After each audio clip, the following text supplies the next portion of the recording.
Welcome back to another action-packed episode of the Deadly Podcast of Kung Fu, brought to you by the Villain's Man, where myself, Justin Raymer, traverses the world of Marvel's most prolific martial artist in Shang-Chi, Iron Fist, and the White Tiger. If you want to keep up with the podcast, you can do so over on social media platforms, Twitter, X, Instagram, Threads, and Blue Sky. And if you want to keep myself, Justin Raymer, you can do so over on Twitter, X, Instagram, and Blue Sky. Now, as I've told you all throughout 2025, and we're getting so close to the end of the Infinity Crisis of the Omniverse here in 2026, please go over and subscribe to the Last Tavern on the Left podcast, wherever you listen to Deadly Kung Fu Pod at. It's me and my friends' Actual Play TTRPG podcast. I am currently GMing the game, which is very comic book based, as my players are respectively playing Dr. Doom, Donatello as Metalhead. If you read the IDW comics, you'll understand how that happens, and Kid Goku. They're currently trying to find out who is corrupting the various Lantern Corps of the DC comics, and right now they have destroyed the central battery, which has broken the corruption of the Green Rings. They have a small army of Green Lanterns, and they have just freed Hellboy from the corruption of the Indigo tribe, and Kratos from the corruption of the Blue Lantern Corps, all thanks to the help of Superman. They're pretty excited about this moment. As my friend Kyle put it, that was such an epic moment. So I take great pride in that when my players get excited about my storytelling and my writing. That's why I want to write comics. So speaking of, you should also follow me on social media and my personal accounts to keep up with The California Cannibal, as the first 12 pages of the book are done for issue 1, and I have 10 left. Trying to letter it. Lettering's hard, but I'm trying to get it down. If not, I guess I'm going to have to buckle down and pay somebody. Speaking of buckle down, hopefully I get this out to you on time, because I'm about to face snowpocalypse here in southeast Missouri. Depending on where you're listening, we're going to get a foot of snow. Weather Channel says almost 2 foot of snow. I'm at the borderline for like a 1/4 inch to 3/4 of an inch of ice. If you know anything about the history of the Boot Hill, we had a massive ice storm in 2009. I had power for out 5 days, and I literally lived like not even a mile from my power plant. Where my mother lived at the time, where I'm from, did not have power for almost 40 days. It was that bad, and a lot of people here are freaking out. So I've spent all week preparing for this weekend. I'm not looking forward to it. Now I have kids. I have a wife. And the situation is completely different. Me, if my power went out, I'd be fine. But I have a 4-year-old and a 6-year-old who have never experienced such a thing. And it's rare anymore that we get weather like this. So I've been pretty busy. And hopefully I'll get this edited and get this out for you guys to listen to. And maybe if I'm snowed in, maybe I can get a couple more episodes lined out, so who knows. But anyways, we're not here to talk about all that today. We're here to talk about Swordmaster issues 5 through 8 from Marvel Comics. I did mess this up the last time with some of the episodes. So the volume 1 of the manual is actually issues 1 through 4 of the Marvel comic, but it's volumes 1 through 6 for the manhwa or manga, however you want to look at that, because this is from China, so it's not really a manga, it's a manhwa. And but where I'm taking off today with these 4 issues actually start the majority of the second volume, which would be volume 7 through 10. So I did mess that up. But there's a good history on the issue before this for Swordmaster. Like I said, this was originally titled Warriors of the Three Sovereigns. It was a digital exclusive with Marvel over in China, and now Lin Lie has become a small character in Marvel Comics. And why am I covering this? Because he becomes the Iron Fist, and we're about to dive into the deadly hands of Kun-Lun, which should wrap up his story and where he is at as Iron Fist. If you like Lin Lie as Iron Fist, great, that's awesome. If you don't like him, hey, I get that. But, I mean, Lin Lie has proven not to be for everybody in the lore of Iron Fist. And what they do with him after this, who knows? But that's what we're doing. Trying to give you an idea of who Lin Lie is and cover his basic story before we dive into Deadly Hands of Kun-Lun in February. Now, the creators of the manhwa are Shijo, as your writer. Greg Pak also gets credits for the English translation. We got Gunji doing all the arts, pencils, inks, colors. And then your letters go to Travis Laham, and your editors are Mark Panacea, Tom Groneman, and Lindsay Kodehick. So, the cover for issue 5 of the Marvel comic is actually the cover for the second volume of Warriors of the Three Sovereigns. And it features Doctor Strange, the main Marvel hero in this series, with the Swordmaster. But this issue, and I'm going to kind of just go back and forth compared to what these are with the stories that I'm covering. So the first issue would be Observer in Darkness, the American title, versus the Chinese title of The Geek Who Won the Sword. The Chinese title wins. Now the 6th issue has the villain of the story, Baron Mordo, with Swordmaster coming out a summoning circle and Doctor Strange above him. It is titled A Strange Encounter versus Doctor Singular. So maybe that's just what Doctor Strange is called in China. I know China has a weird thing with how we do things. Like, I know they can't use demons and devils in the MCU, and I know that's a thing that's come up here recently. In regards to like Mephisto, and maybe Strange is something that's not allowed. I don't know. I didn't bother to look into it, but obviously Strange Encounter wins with the American title. The second cover, we see G and Lee like running towards the orb that has the soul of Chi-Yu being chased by demons. The title is called Angels and Demons, which is already an American movie with Tom Hanks titled that. And then the other one is Chi-Yu's Soul. I prefer the Chinese title. And the final issue is called Demons at the Gate, or Choices, which sees Lin Lie and G surrounded by these demons. I like both of those. But Choices, given what happens in the story, probably fits better. So the Chinese titles win 3-1. Let's go ahead and dive into the story itself. With the soul of Chi-Yu in her hands, G headset informs her that demons are heading her way. Placing the orb back in the puzzle box, G goes to leave, but the sword stops her. Communicating with it, she explains to the weapon that it must stay with its heir. Summoning some stepping discs, she rapidly runs across them to reach the rooftops. Given no choice, the terrified Lee follows her. He's caught off guard as a portal opens beside him. Baron Mordo sneak attacks Lee and knocks the sword from his hands. As he goes to retrieve it, Doctor Strange appears and blasts him with eldritch magic. Two sorcerers battle back and forth as Lee goes for the sword of Fu Shi. Mordo tones his attention to him and fires a magical blast to keep Lin away. Before he can grab the weapon, Steven teleports in the way to punch him, but before Strange can capture the Baron, he teleports back away. Sensing the powerful magic in the blade, the Sorcerer Supreme questions Lee on why he shouldn't take it for himself. While explaining that it belongs to him, Lee tries to run away but fails. Steven eventually gains his trust and tells him that Mordo will return for the sword, but more importantly, Steven is more concerned about the great evil that he senses in the land. Lee explains how much the sword is tied to Chi-Yu's imprisonment, which makes Doctor Strange think Mordo is up to much more than originally thought. Again, he asks Lee for the sword for safekeeping, but the kid refuses. Pointing out that the blade has the coordinates of his allies, the Sorcerer Supreme explains that finding them will unlock the full potential of Fu Shi. Wanting to help Lee find the weapon, Strange opens a portal to one of the sword's allies, G. Urging the two to work together, Lee is then kicked by Steven into the portal.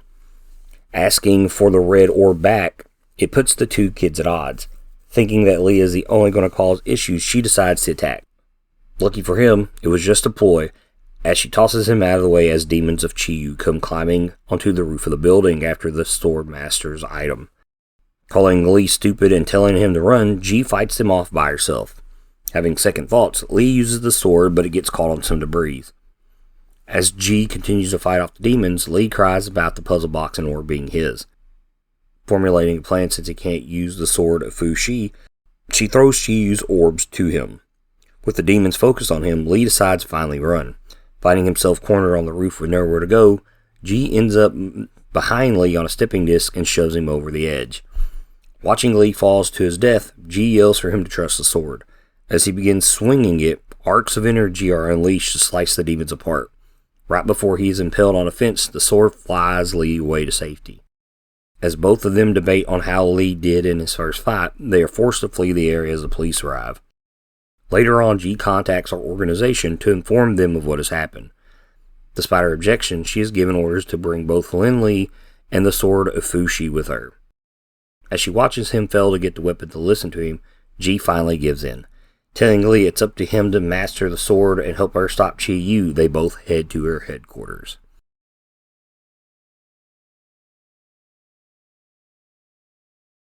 Not a lot to talk about in regards to the Swordmaster story. A lot of this, what I'm going to talk about, is between Doctor Strange and Baron Mordo, since they're such a focal point of two issues of this story. So Doctor Strange, let's talk about his outfit here. It is not Doctor Strange. It is very medieval, fantasy, D&D garb. Everything's in black and grays. Now, the overall look of Doctor Strange kind of looks like Doctor Strange. Flowing cape, the jerkin, the pants, but he almost looks like he's out to fight like a vampire hunter. He's got a thick cross with a red orb on it, no eye of Agamotto. He's got almost like a bandolier on with a satchel and a belt that's got some pouches on it, because Rob Liefeld loves his pouches, even though he didn't draw this. But and then the next time we see him, this is literally the same pose. It looks like Gunji just kind of zoomed in and then added some stuff. Now there's a dagger over the pouches, and that dagger stays there. So when we first see Strange, he does not have the dagger, and then he has it and never leaves him. It's very strange. But he does have an axe across his back, which I'm going to assume is the axe of Angarumus. Though he doesn't use it in this book, he did have that after Secret Wars and Jason Aaron's run. So I'm assuming that's where the axe comes from. But yeah, it does not look like Doctor Strange at all. Now, Doctor Strange has the light blue, symbol-looking thing on his jerkin, whatever you want to call it. And it kind of looks like an axe in the gray on this book. So maybe that's why the axe is there. I don't really know. But I just kind of realized that looking at these images. I think that Shujo does a great job of capturing Doctor Strange's personality in this book. So Lee tries to run away. He's using the portals from the movie to kind of move Lin Lie back to him. And he's like, now where were we? And he's like, what is that? Dimensional transfer? Are you a sorcerer? That is what I said. Get away from me. Let's start over again. And then he summons some oolong tea because it's Wong's favorite. He even mentions that. Uses the portal to reach in and grab it, much like you kind of see in the movie. And like I said, I really think he captures the Doctor Strange personality in this book really good. And for being a Chinese writer from manhwa, to really capturing the personality of an American hero, because manhwa heroes and their personalities and way those are wrote are completely different than the storytelling in American comics. And I think he did a really good job of blending both of those styles together in these two issues. So kudos to him, because that's impressive. But we do learn that because, he is Doctor Strange, he can speak to the sword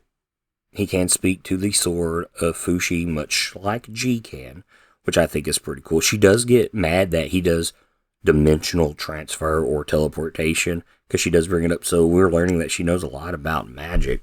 And he does point out that the coordinates, like a star chart, or coordinations, or constellations on his sword, like, hey, you can find your allies there, and this is why he teleports him to G. Now, Baron Mordo does not look like Baron Mordo. They white out his eyes at times, which makes him look very evil. It's a very manga thing to do.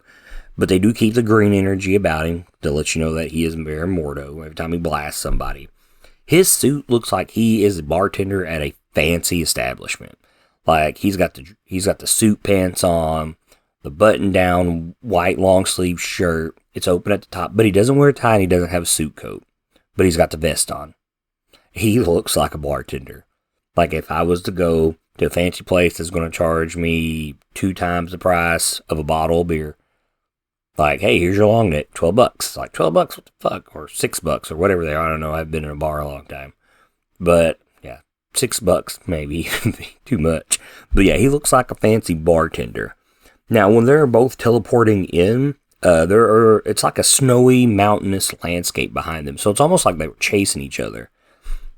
But they both come from this place, and then when Mordo flees the fight, he teleports back into that place. And it's weird because it seems like it's close to where they are, because when Mordo first looks on the sword, he says, I felt its powers from miles away, and close up it's almost overwhelming. So they were really nearby to where all this is taking place at. So I thought that was kind of strange. But I mean, I guess that would make more sense because Doctor Strange said he could sense the evil in the area. So I guess there's a good that gives them reason to be in the area, I should say. But other than that, between all this, there's nothing fancy between Doctor Strange and Baron Mordo. Just some energy blast and some teleporting around. Nothing strange. Strange does do a Superman punch with it's like energy field to Mordo, which makes him leave, which was kind of cool. I guess he's the tribal chief now. What kind of irks me, there's nothing wrong with it, but it feels out of place. Because this is a Marvel exclusive in China. These are the only 2 Marvel characters that show up. Now, it makes sense that you would throw Doctor Strange into this story with magical weapons from the gods. A giant demon god that's being captured needs to be released. But, like, for them just to show up out of 12 issues is just kind of off-putting. You figure maybe you would get a little bit more. But given that they're in China, there's not a lot of Chinese heroes in Marvel. I guess that makes it okay. But like I said, it's nothing fancy. It serves its purpose, and it's fine. And like I said, the translation of him being an American hero thrown into a Chinese comic book worked really well and blended together. And like I said, I thought that they did a great job with that. Now, I say that, but that also could be Greg Pak. I don't know with the wording and the translation, but still, it worked out really well. Now, the transition between issue 6 and 7 is very weird. 6 ends with almost looking like G is going to attack Lee because they've been arguing. And then you open up the next book, and there's a demon in front of her climbing over the edge. Lee is gone, and he looks scared, like in the top panel. Well, then you get to Stan Lee's soapbox, and then it goes to the next scene, and it goes backwards a little, where she throws him out of the way in that page. And then the next page, we see the demons coming over. So, I don't know if it was weird placement in the pages, like that maybe they did it on purpose. But it's a little off-putting. I could see where you would tell the story for a couple pages and then go to a flashback, but not go flash forward for a page, flash back to a page, flash to the present. That's kind of weird. I don't read a whole lot of manga, but I can't recall anything like that off the top of my head. Ever, page storytelling wise, that's just kind of off-putting to me. But I do like how G gets Lin Lie to use the sword of Fushi. It's very manga. He wants the orb, so she throws it to him because he's crying about it. The demons chase him. He falls off the ledge, which forces him into a panic and fear. He swings the sword. Come on, sword, work. And it works. And he goes, all these energy slash like you would see Ichigo Kurosaki from Bleach do with his sword. By finally just swinging it in the perfect circle, and it cuts them all to pieces. And then it flies down, and it saves him because obviously it needs to fill at some point. That's the Asian culture comedy when it comes to their comic books, because he can't get it to function fully. You know, it's supposed to be comical, and it saves him right before he gets impaled on a fence. Then we go meanwhile, because, the cops show up, and he does manage to get the sword of Fushi to hover a little after begging and begging and begging, which G gets fed up with real fast. So they're already contrasting, they don't work well together, and that's how these type of stories go over in China and Japan. So as of now, the sword of Fushi, the powers we have, we know it does these energy blasts. We know that it can fly. We know that it can telepathically communicate with you, which makes it an intelligent weapon in D&D terms. And obviously you can track, it seems like, the other two divine weapons and your allies with it based on the constellation patterns on the blade. So overall, the sword is pretty cool. I like the idea. If I was in D&D and had that as a magical sword, I would love it. And it seems like it's a very cool weapon. Now at the end, we do get a tease to the organization that she works for. It says a remote outpost, Kansu Providence. And basically we're seeing G's boss, who is a female. Based on the silhouette of her head, the top of it is shadowed. She is bald. If she was blue, she would look like a Guardian from Green Lantern. But we do see that her and Lee are in a jet airliner flying that way because they've been monitoring them from the drones. So I guess this is what we'll run into in the next couple issues. One thing I wanted to point out about G that I did not point out in the last episode, she's got a Dragon Ball Z Frieza Scouter on her face, which is really cool because I love Dragon Ball. And I meant to point that out in the last issue. I was like, that is neat. I don't know why I never thought about it that type of way. But yeah, she's got a Dragon Ball Z Scouter on. And who knows? I'm assuming that maybe when Lee gets the sword to work, his power level will be over 9,000. And that'll wrap up this episode of the Deadly Podcast Kung Fu, brought to you by the Villain's Man. If you want to keep up the podcast, please do so on social media platforms, Twitter, X, Instagram, Threads, and Blue Sky.